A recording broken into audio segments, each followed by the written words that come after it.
Welcome to Threads of Sustainability, where you get to hear the passionate, informative, and engaging conversations of creatives, makers, manufacturers, and producers from all over the globe.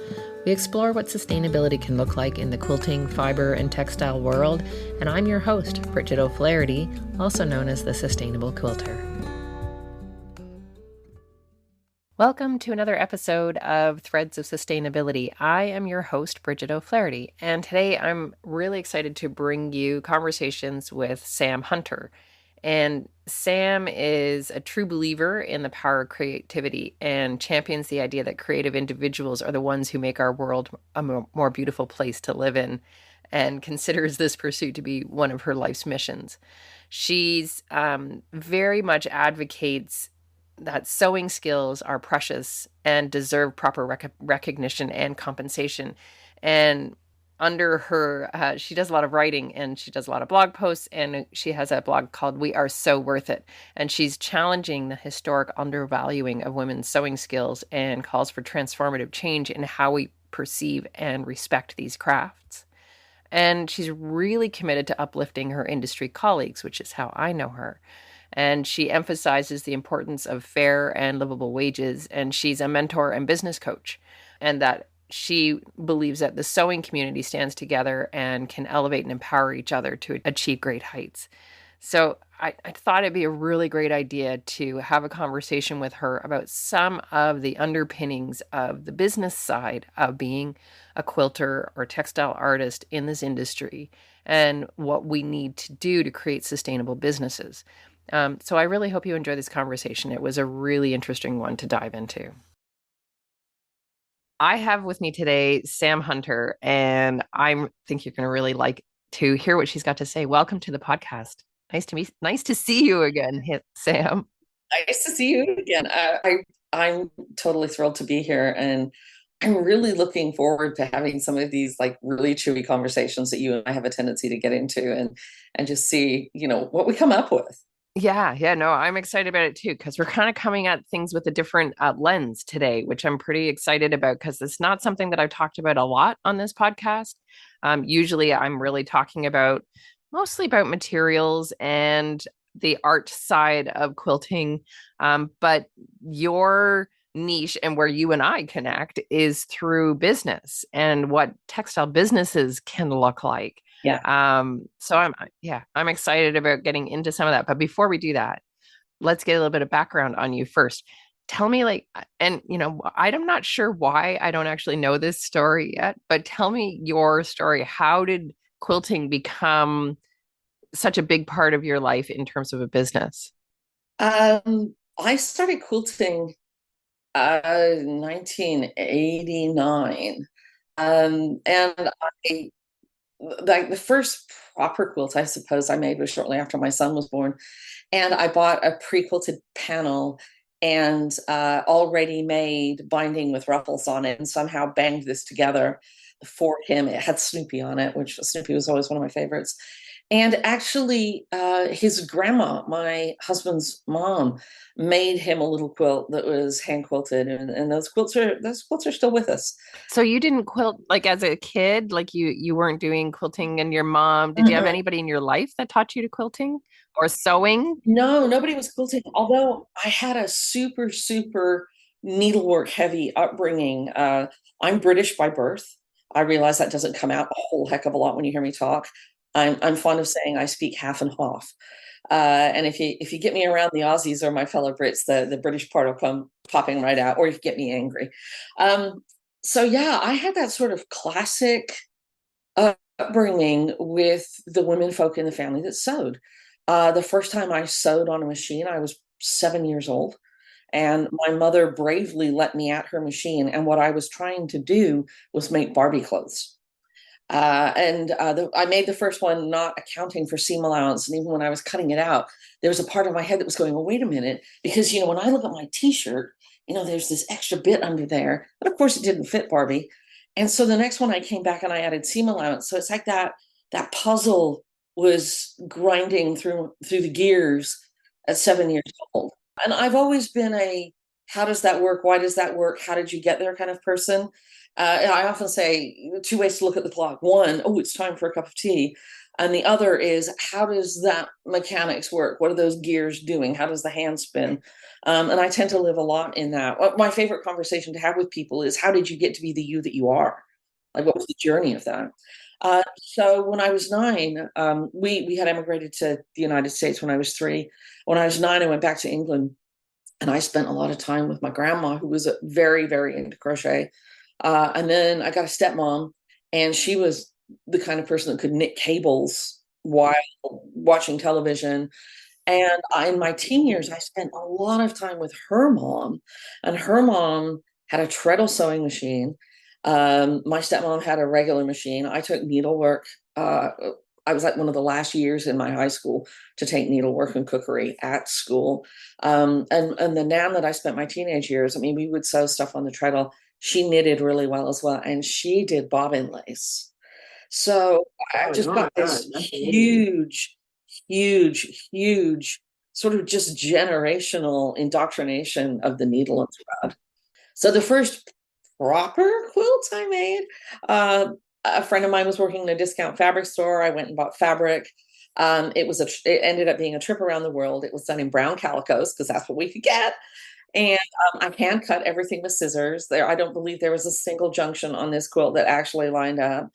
And I yarn tied it over a poly cotton sheet. So that was horrible to do. I purchased off the roll Okay. poly batting, and I was making it for my parents, as we do as quilters, like, who can I make the thing for? And I double batted it because I wanted it to be really, really warm. And it was about 2 years before this quilt actually draped off the bed. It I just mean, stuck it straight went on out. the bed, and it like stuck out like airplane wings. And because it was a poly batting years later, I mean, it completely broke down, and it was as thin as anything.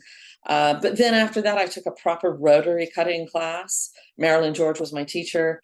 She was amazing. She taught me all the good habits from the get-go: closing the blade, cutting from the ruler, not from the mat. I haven't had to unlearn anything she taught me. That's good. And she's the one that, held my hand through those first fabric buying journeys that were not necessarily specific to a project. When you start, you buy specific projects. And she was the one that got me understanding what it meant to build a stash. So yeah, and I find that quilters, you make a quilt and either you love it and then you start trying to blanket the world, or you're like, thank God I'm done with that. I don't have to make another one now. So yeah, that's kind of what happened. I got bit and I started pumping them out, and probably within 4 or 5 years, I was teaching hand dyeing. I was competing in national quilt shows and getting some recognition here and there. And then I went off to grad school in my late 40s and got myself an MFA in fiber art, and graduated in 2010 to a really, really, really dead economy. Couldn't get a teaching job anywhere. Oh, right. And then I started, literally in a fit of desperation. I was working a pattern to teach at a store. And yet again, I was rewriting, fixing this pattern to make it more teachable in order to, and I was bitching at one of my girlfriends about it. And she was like, well, why aren't you designing your own? And I went, oh, please. And then she said, well, you're not doing anything else. So I went off and designed some patterns, and here we are 13 years later, with a pretty successful pattern design business. So how many patterns do you have today? The official pattern count number is, in quilting, actual quilts, not blocks, not embroidery patterns, not the book that I wrote, it's over 100. It's like 101. There's Wow. officially a pattern, HCS 101. But if you add all the bits and pieces and the little bits and pieces you do to help other people out here and there, and then what's in the book and what you design that doesn't go right, Yeah, I've probably at least 150 patterns. that's crazy. And so tell me about the book that you wrote. It's called Quilt Talk. I'm a font geek. If I had known as a teenager that I could have been a font designer, I probably would have been. A font designer, So like for letters, you mean? yeah, lettering. I love That's lettering. I funny. love the style of lettering. I love words. I'm a word nerd. And yeah, it's a book of paper pieced alphabet letters. It's got a dozen projects in it that you can just follow what I did with the words. and they're a little bit geeky. Like there's one in there that says "I love you, I know." So, Star Wars, Han Solo and Princess Leia. There's one there that's like all the punctuations, so it's like a pseudo cuss word without being a cuss word, and stuff like that. Baby quilts and little projects. Cool. Yeah, it was fun. It was really fun, and I got to tell you, it's a slog to write a book. It takes you about a year usually to write them, and then a year to get through the editing process and everything else that goes with it. But to hold it in your hands Yeah, and know that the Library of Congress has got you written down somewhere. that's cool. And frankly, quilt historians, look at the books that have been out in certain eras when they started, dating quilts. Right. So, you got a little stake in the Well, history you're ground here. part of the I guess the industry. You're part of the history. You're part of that story. Yeah. I think we all, as artists, are part of a lineage. Sure. And I think I'm, obviously with as much education as I have, history is important to me. And I feel like I always want to be looking at my history to understand sort of where I came from and what sort of birth, what I'm interested in. And then minding my history when I hand that to other people. Yeah. So Yeah. So with that idea, how how did you start moving towards understanding what sustainable business meant and helping other people understand that? So, because you and I know each other because you're my business coach. Um, thank you. so you Yeah. started coaching people and how did you move from being a business person yourself to knowing you had something to offer other folks? There are a few threads to that. Um, Not trying to be too punny with my words. Well, I love The thread puns first are so good. They're all over the thread place right puns now, are good. especially with that new app, right? There's Yeah, threads. right. It's perfect. Threads. It's an app for The quilters, as far as I can figure out. Yeah, the genesis of it was I was in some Quilty Facebook group, and a woman had posted a picture of a very delightful baby quilt. It was a panel, but she had done um, home machine quilting on it. Very beautiful machine quilting, lots of thread color changes, which any of us who've, quilted on a domestic machine know that just how much fun that is constantly to do You're talking to a and thread all that kind of painter stuff. over here. Yeah, I know exactly. all about the Um, changing of the threads. Changing of the threads. Yeah, Um, and sometimes you can't do all of the red at once. You have to like do a little red and then do a little green and then come back and do a little red and totally. all Yeah. that kind of stuff. And yeah, it was a delightful quilt. And she was asking in the group, well, a neighbor wants to buy this. And I was going to ask $85, but I was kind of worried that What? that was too much. Oh my And God. and I kind of lost my You lost your ish. cool. Yes, I ended up writing. I did not come back in the Facebook group and lose my cool at her. I just sort of lost my cool in general in a blog post that I wrote. At that point, my business was running. I had, a website, I had a blog, and it turned into a post that is now called "We're So Worth It." I ended up logoing it, and I just talked about we have to value what we do, Yeah. and because of the because generationally I'm an example of it, a product of it. All women sew. Historically, we had to sew to be marriageable because we were responsible for all of the fiber goods in a family, from the weaving to the making and all of that. So women sew is just sort of taken for granted. And I think I'm probably one of the last generations that like just got it generationally, because when I speak to our younger quilters, it isn't taught in their families, and so they go learn it as a specialized skill, which is probably why they value it more Hmm. than older people. And the public that faces us is used to the craft goods always being at a far lower price, and that Hmm. far lower price usually not really including the price of the you know No. people are always asking, how much time did that take? And the appropriate answer is it took me about 30 years to know how to do that pretty quickly. Right. Yeah. I get that when I'm doing shows all the time. Oh, yeah. How long did Yeah. that take? It's like, well, it took about 30 years for me to figure it out. And the actual Yeah. amount of time, I'm not sure. I don't keep track. To anybody who's trying to sell the work, it's actually really important that you don't expose the nuts and bolts behind the green curtain. You don't tell them it's this many yards and this many hours and all of that kind of stuff, because actually what they're interacting with is the dream and the magic. Right. Second, you start talking about hours. Number one, you pop the magic bubble. And number two, they value their hours. They then apply that to you. And Right. if they don't think they're worth 15 an hour, they're going to go 20 by 15 is like, I'm not going to do that math across the top of my head, about $300. And they're going to go, well, I would only charge 300 for that. So you're charging 1,000, and that's just wrong. Right. Because Right. they're Suddenly their valuation is in a different realm. It's coming from their perspective. it's coming from their perspective. Yeah. And frankly, their experiences, their demons, their self-esteem or lack thereof is all coloring what their version of that value should be. Yeah. So Yeah. it's really important not to pop the magic bubble when you're talking about pricing. Yeah, no, it's true. It's something that I've learned over the years. I don't really give them Mhm. that. I worked Yeah, on it over the course of a year and I don't really keep track of yeah, the detailed hours, and which is all true. But I do know how many hours I put into what I'm working on because I'm trying to figure out my own valuation. right. Um, Yeah.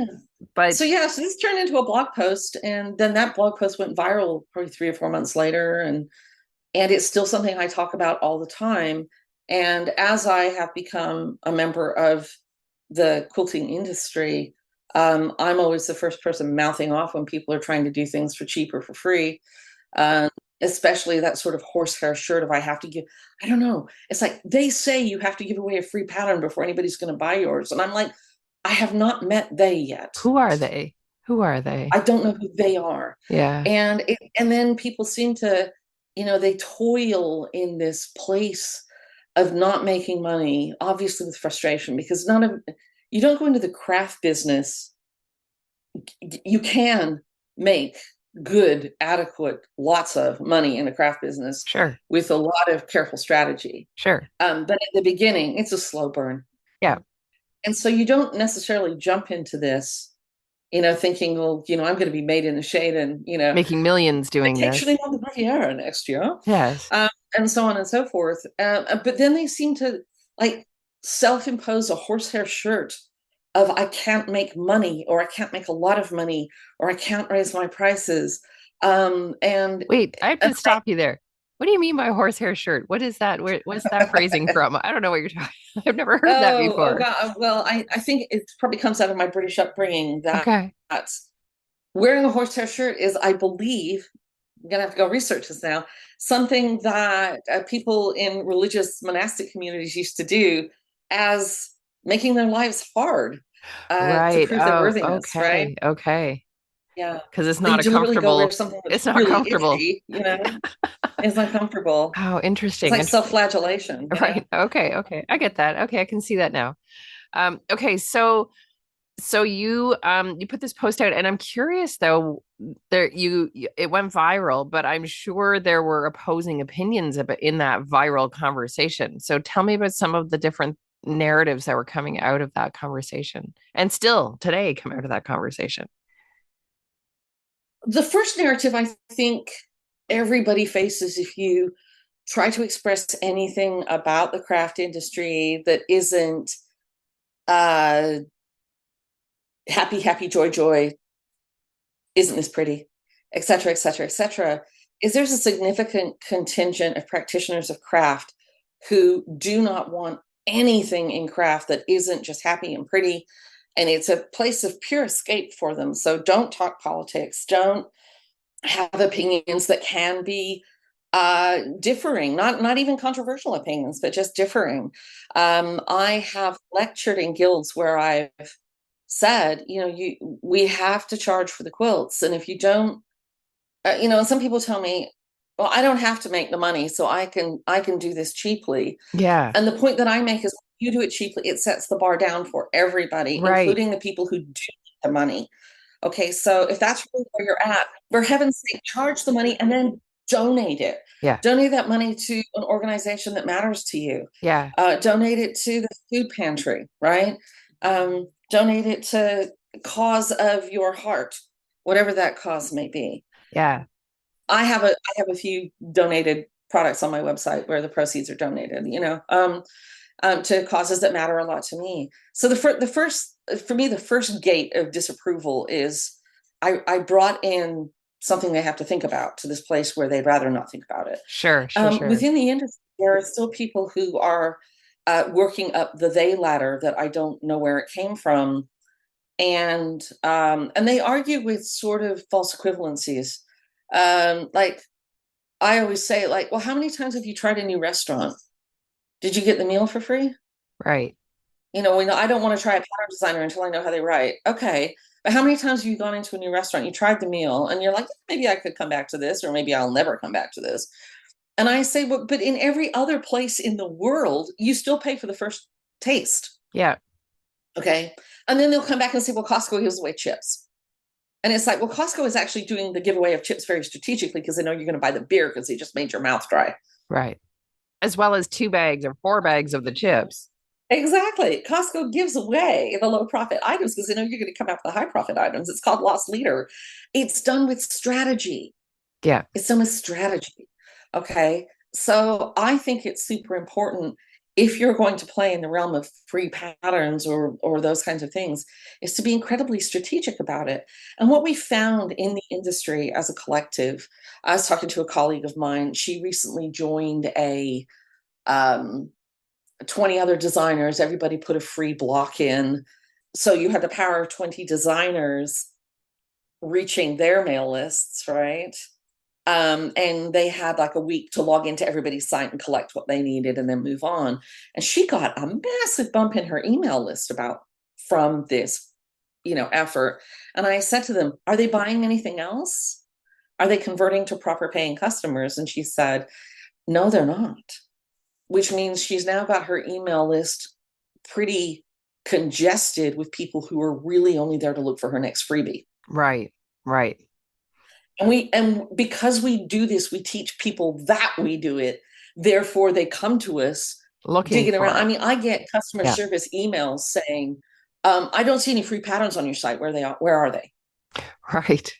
And I'm like, you Expectations. won't see free pattern. I guess, yeah, Yes, we set you those won't see free pattern. expectations and the people start expecting it.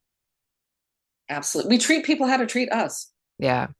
Teach people how to treat us. Yeah. And so you started in this realm, and I know that you are a strong advocate for women in business to have a profitable, sustainable business. So what does that look like for you?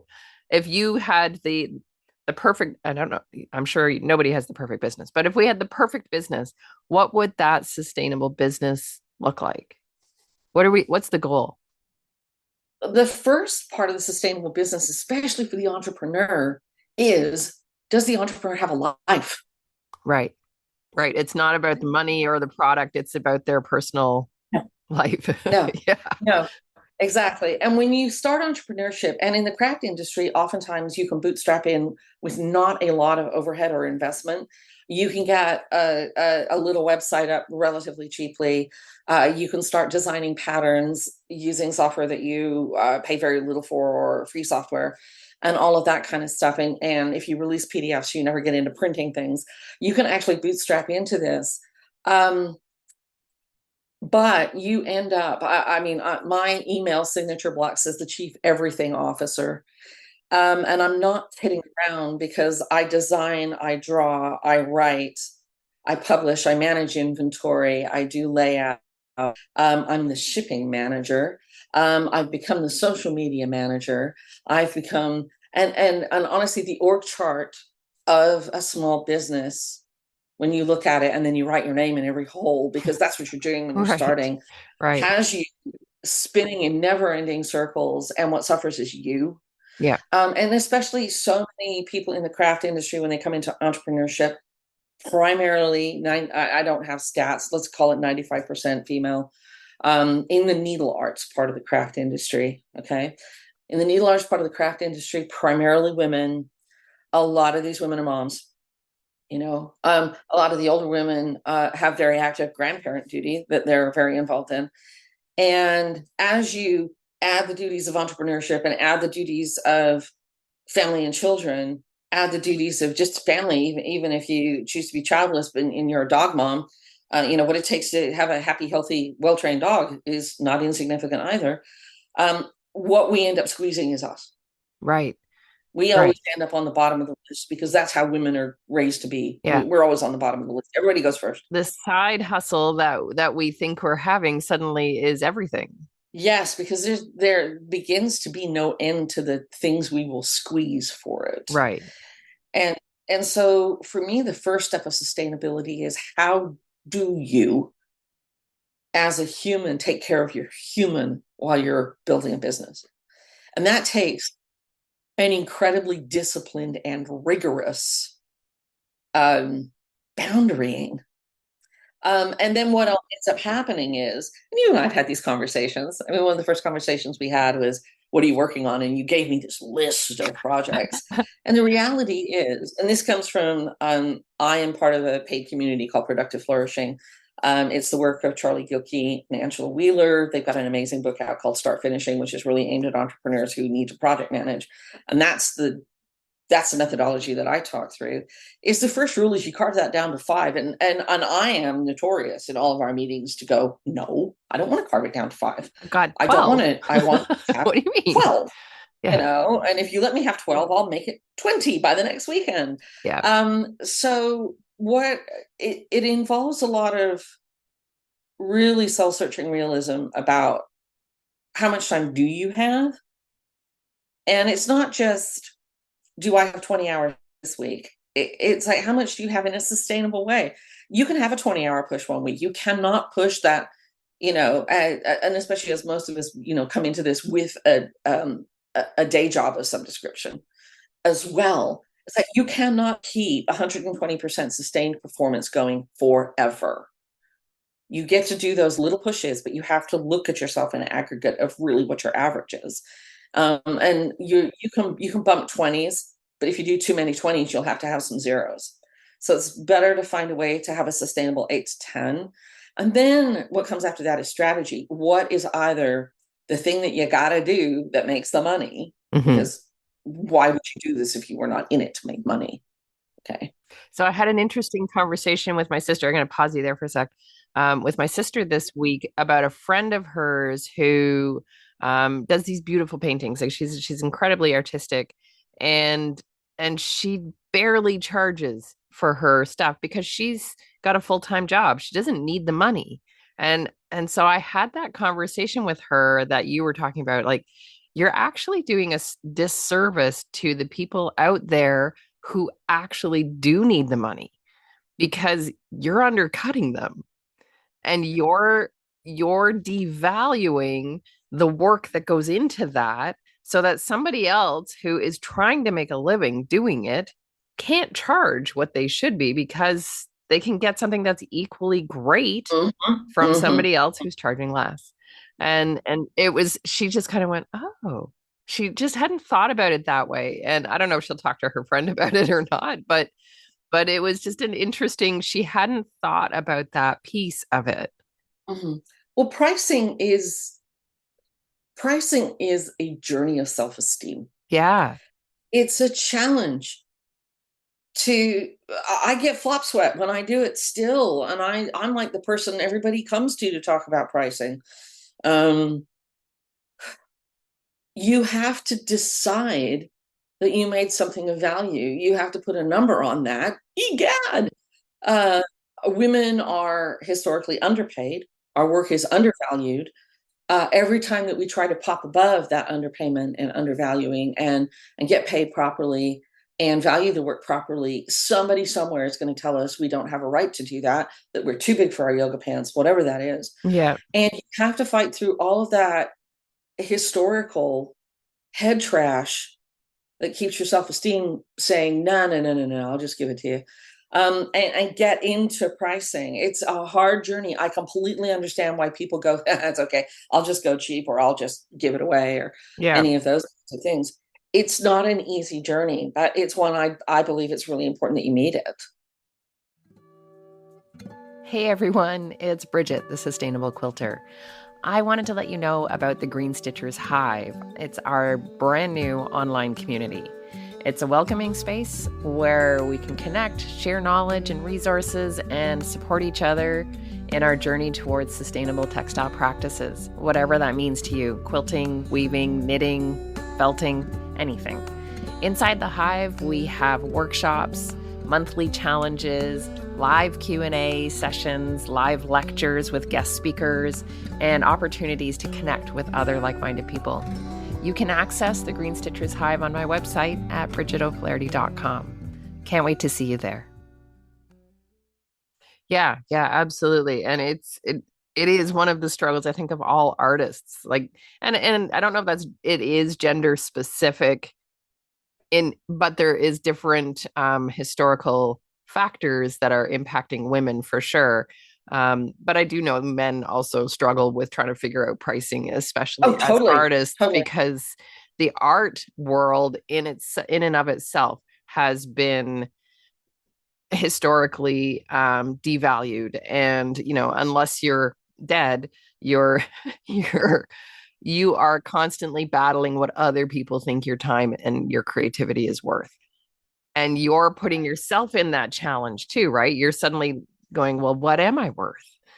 And it becomes this very personal question. And Yeah. And again, you get into that particular unsafe neighborhood in your head swirling yeah, around in there. thought distortion, That's really, thought distortion. yes. Yeah. Yeah. Yeah. And So, we to be in business, you have to, part of the business goals, in aligning all these projects is you need to do the projects that make the money, and you need to be constantly analyzing the projects that make the money to see if you're making the money that makes it worth it. I've seen some of our colleagues in their Instagram stories break down their year's worth of labor versus income. And if you applied that to a job, an actual I have to show up and clock in job, they would be making less than $5 an hour. And they're still showing up for it. So it's like, what's going on here? well, that's the other piece though, is what are we valuing in an exchange, right? Like what is that exchange actually giving us? Because, and I talk about this in the idea of sustainability, it's not always just about the money. The money is obviously an important piece because we do need to feed ourselves and have our lives operate because we live in a capitalistic world. But the other things that we are gaining from the work that we're doing, as long as it is giving us those other benefits of, self-fulfillment and joy and, interaction with other people in ways that really benefit us, those things they have value. They're not tangible necessarily, but they do have value. And so I think that we have to also remember that piece. It shouldn't be the only piece that we're considering. Because I think that when I talk about that friend of my sister's, that's probably what she's focusing on, right? The value for her is being able to create the art. It's not about the money. Yeah, that's probably her safety valve from the rest. Yeah. Her happy place. And that totally has value. It's worth It doing does. things for that. But I think you're right. I don't think it can be the only consideration because at the end of the day, we do live in a capitalistic world where we have to pay our bills. And we also have to support the other people who are out there doing the same kind of work. We do. And I think that we don't realize how much our decisions influence that.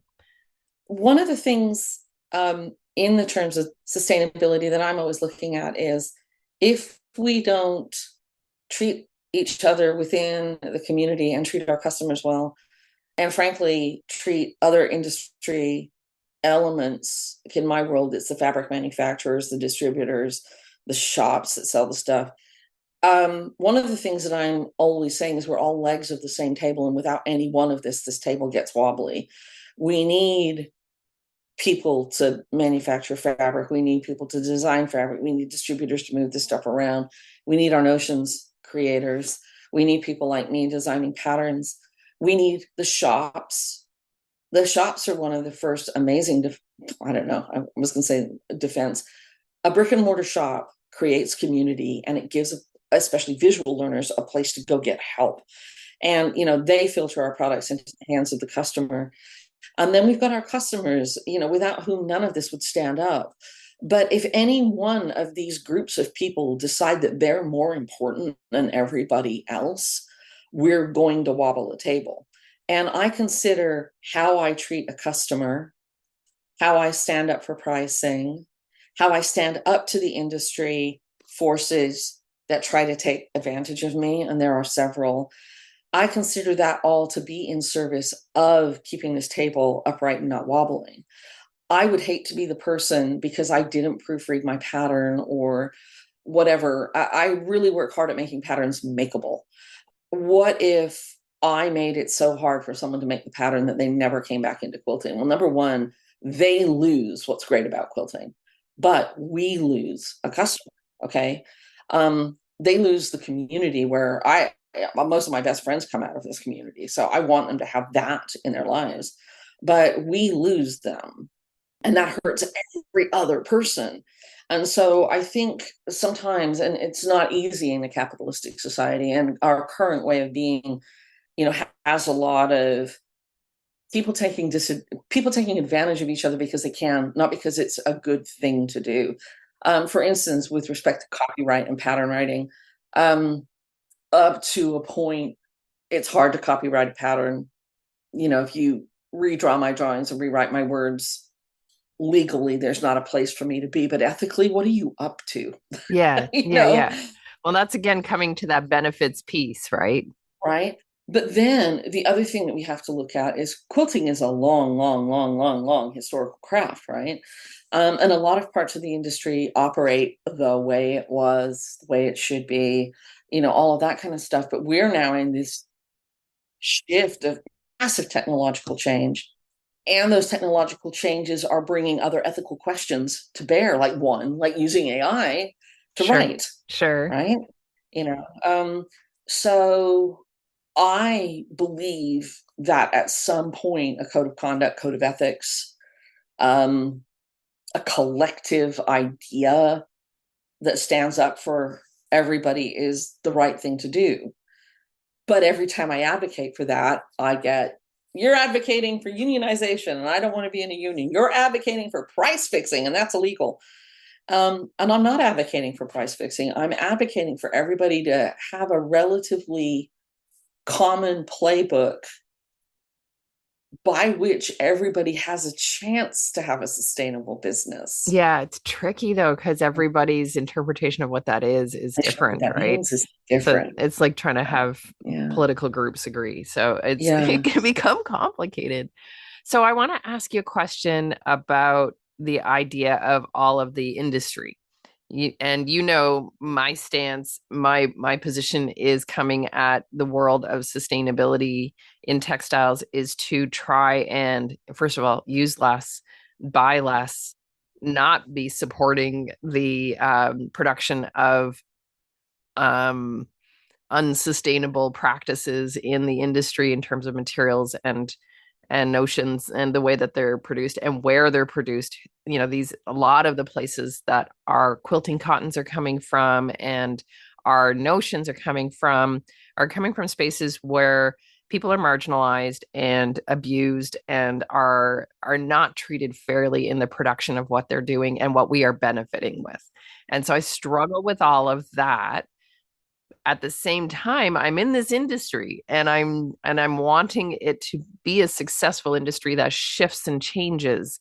And I just wanted to talk to you a little bit about that, around this idea of the reuse and the upcycle and that part of the business. Like, it's an interesting thing. I had a guest a couple of weeks ago, Crispina French, on, and she's a textile upcycler, and she has been since the 80s. She's been doing it a long, long time. It is not new to her at all. And she is now really advocating for entrepreneurs to move towards textile upcycling in their businesses and have thriving sustainable businesses. So I'm kind of curious to have a conversation with you about your ethos and how we can Mhm. apply it maybe to these different layers of sustainability in the materials. Yeah.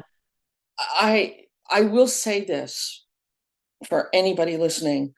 It's worth being in conversation with Bridget about these things because you come away thinking, Right. and you Thank come you. away really having a moment of, wait a minute.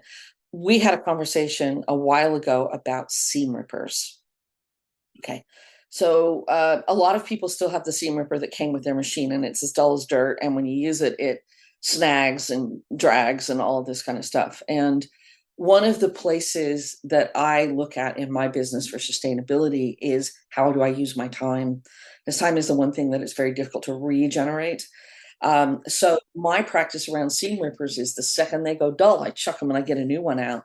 And I remember when I said that to you, and your eyeballs about popped out of your head, and you were like, oh my gosh, that just hurts my heart. And every time I pick up that seam ripper, I think about that, because on the one hand, in time and efficiency, I need that tool to work really well. I need it to work in a way that is functional and safe. Okay, like dull rotary blades are really unsafe, right? So how do I accomplish my ripping in a timely manner, in a safe manner, in a way that I don't get hurt, in a way that I don't hurt the work that I'm ripping, and yet I'm holding a seam ripper that is not sharpenable, Right. and it's in a plastic handle. Yeah. So I can't even put it in the recycling bin. Yeah.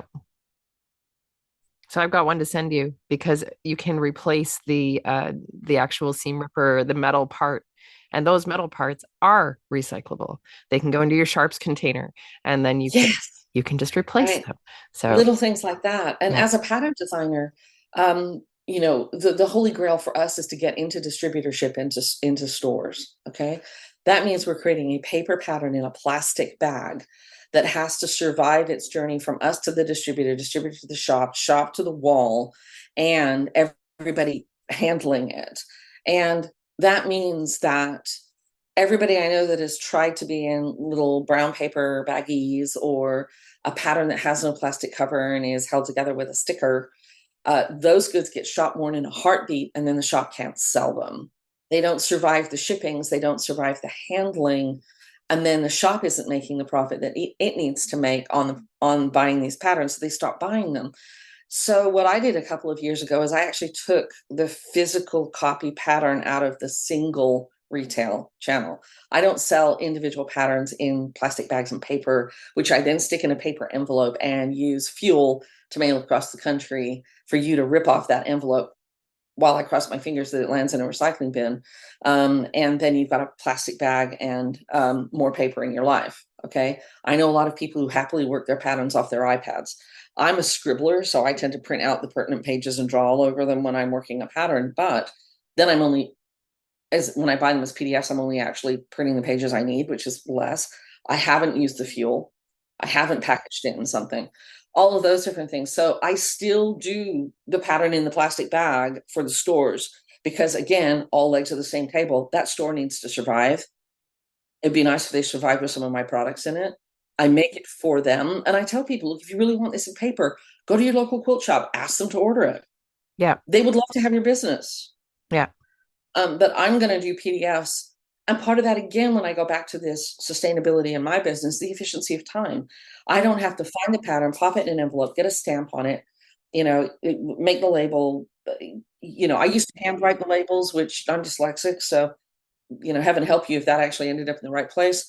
And then walk it to the mailbox. Okay. Yeah. Okay. This is a 5 to 10 minute loop, but it's also a 5 to 10 minute loop that cost me 20 minutes of sinking back into the next thing I'm going to do. So, that's a place of sustainability that I look at. As a fabric buyer, I've always never had more fabric than I can store in a very specific amount of space. And when it gets too big for that, I actually destash, either donate it to my local charity program, Yeah. or I sell it. I think that's one of the really important things for people to start having the conversation about is, what does your stash look like, and what are you buying, and why are you buying it? Yeah. What is this for? Are you working on a project that is going to be using all of that fabric, or are you just buying to have the beautiful pieces of fabric?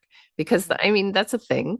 It's definitely a thing. And I have been guilty of it myself, because there's beautiful fabric out there. Beauty matters. It's so important for us to have beauty in our lives, Yeah. in any way that is. But I mean, we have people that are essentially building new houses with home studios that most professionals I know would weep for, Yes. or they've taken over the first leaving child's bedroom, and that's the sewing room, and then they took over the second leaving child's bedroom, and that's full to the gills with fabric.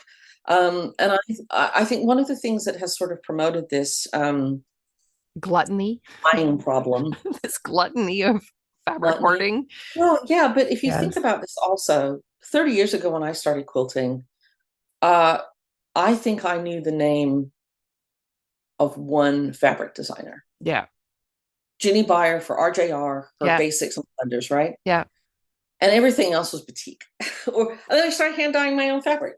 Okay, so I didn't really have the cult of the celebrity designer going on. Now we have the cult of the named name designer. The other thing is the fabric companies are doing shorter runs. So they're cranking. They're cranking They're every 3 months. cranking. There's another And, new line and if out. you don't buy it when it comes out, you don't get it again. People aren't really reprinting anymore. Yeah. So that makes everything a little rarer.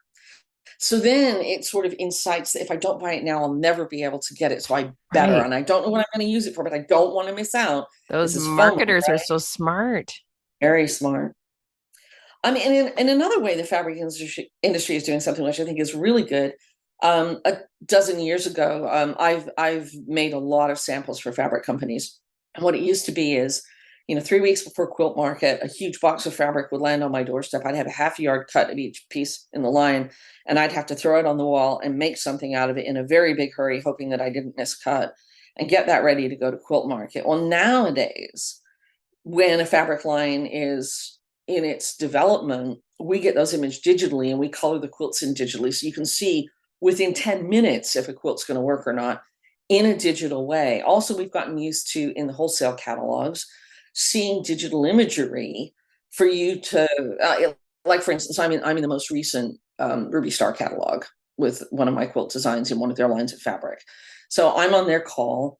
I get the digital images, I sample it into a bunch of stuff, I offer it up, they make their choices, my digital image then goes in. And if they needed it made for quilt market, they might come back out and say to me, now can we give you the fabric and have you make one of these because we need to show it somewhere. Right. So there's that reduction in fabrics that's going out to the sample makers. So that's a good thing. Exactly. Yeah. And in my case, there was one year where I made 47 quilts, Wow. That's a lot of quilts. and I was quilting my own at the time. Oh my goodness. Yeah. Because I would bang out 8, 9 quilts for quilt market every season Yeah. for different fabric manufacturers. And this is hard work. The other thing about that digital catalog, though, before you go away, is when they use that to sell the fabric, if enough people don't commit to buying it, they don't print the line. Yeah. Yeah. It's interesting to know that the industry is starting to think about that sustainably. It's not done in a lens of how can we do this more sustainably because we want to do better for the planet. It's done in how can we improve our margins. We just Yeah, it's definitely driven by margins. yeah, and it's the collateral beauty of it is that it's actually also good for Yeah, the environment, the so that's collateral good. beauty of it. But Yeah. here's the thing. I do all this digital design in the hope of getting into the catalog, because if I get into the catalog, then that pattern is sold with the fabric and I might get orders for that pattern. Right. I don't Okay. get paid for that. I don't get paid for that digital sampling. Right. Oh, you're doing it just with the hope that there is going to be that future sale. It's a potential payoff exposure gig. Right. Which you don't do a Okay. lot of. You don't like that No. exposure. You don't like the exposure for that's not Yeah. And again, strategy is important. right. Strategy is really important. Yeah, yeah. I get into every second or third Ruby Star catalog and I get a significant bump of pattern sales from that. True. Okay. And I'm Okay. pretty efficient with digital sampling. So my investment in that versus the payoff I get from it is worth it to me. Cool. But again, it's strategy. Strategy. It's a Yeah, yeah. strategic choice. Yeah. Um, so we're coming up to the end of where, like, I don't want to push too long because I don't like talking for a whole hour. 'Cause, I mean, I do. I love talking. I could talk to you for 3 hours. We already know that, but I know, and we have done that. we have done that. But I want to wrap this up for this particular episode, and we'll maybe get you back on to have further conversations when we start to hear the comments from folks. But how can people find you, and where are you You in the can. world? Oh my gosh, I am. Has anybody watched Ted Lasso? Roy Kent. He's here. He's there. He's He's everywhere. everywhere. Yes. As a pattern designer, I am Hunter's Design Studio. Hunter with an S Design Studio. Yes, I will never name my business with an S in the middle like that. If that doesn't work for you, Sam Hunter Quilt will in the Googles. I'm also the Embroidered Journey. I take very small, very intimate, bespoke groups of people to Europe and take them on textile tours in big Nice. cities. And so this year, London and Paris, they're both sold out. Next year, Paris, and Nice. possibly something in the south of France at a winery. Oh, nice. Nice. Yes, yes, yes, yes. And the other part that I do is called Creatively Sorted, and that's where you're going to find me as a business coach Awesome. and Awesome. somebody who helps you organize your space so that you can organize your business better or your craft better, or just making your space work makes your art work, whether your art is business or art or creativity. So I do all of that too. I'm on the Zooms a lot with people. And I'm always up for, conversations about how do we strengthen this industry. So the more people stay in it, we get burned out a lot. We get burned out really bad. One of it wearing all the hats, the other one dealing with the constant onslaught of being asked to do things without remuneration. So, like, if Yeah. we're going to keep the really good people around, how do we stop them from burning out? Yeah. Yeah. Good conversations. I think those are really important. That's awesome. So, and we'll put those all those links into the show notes as well. Thank you for talking with me today. I'm really glad. I liked this conversation a lot. I'm really glad we got to have a chance to talk this way. Yeah. Well, and I also really want to thank you for the conversations we've had where you've opened my eyes to material sustainability. I mean, I can't tell you how many times I'm handling things in my studio and going, huh, what would Bridget be saying about this? What would Bridget be thinking about the fact that I bought that and not this? No, but I mean, I think awareness is the first key. I don't want to make you And feel guilty. That's not the point. no, I don't feel guilty. I don't feel guilty at all. Okay. But yeah, I mean, do you remember when the first time we had recycled paper, and if you went to try to get a ream of recycled paper at the office supply store, it was like 3 times the price Yeah. because you needed the early adopters to, Yeah. Yeah. anyway, how do we make our industry like that? So that thing, the choices that we're making around organics or recycled content aren't any different. See, my son, we'll quickly go into this. My son and I had this conversation. Why is it that the cheapest, most harmful things, like why, like cheapest made, I mean, why are they the least expensive? They should be the most expensive. They do the most harm. Why is it the things that do the least harm? Why are Yeah, there they the should be more a expensive? massive environmental tax on the fact that Yeah, those exactly. are being made by people who are not being paid well, they're not Right. being treated well, and they're probably being exposed to terrible, terrible, toxic, Totally. life-threatening Yeah. stuff, Yeah. chemicals and whatnot. So why aren't they being taxed and why aren't those products costing more? So then that would actually incentivize people to do the better production. Anyway, it's a good question. He's 22. He's a smart little guy.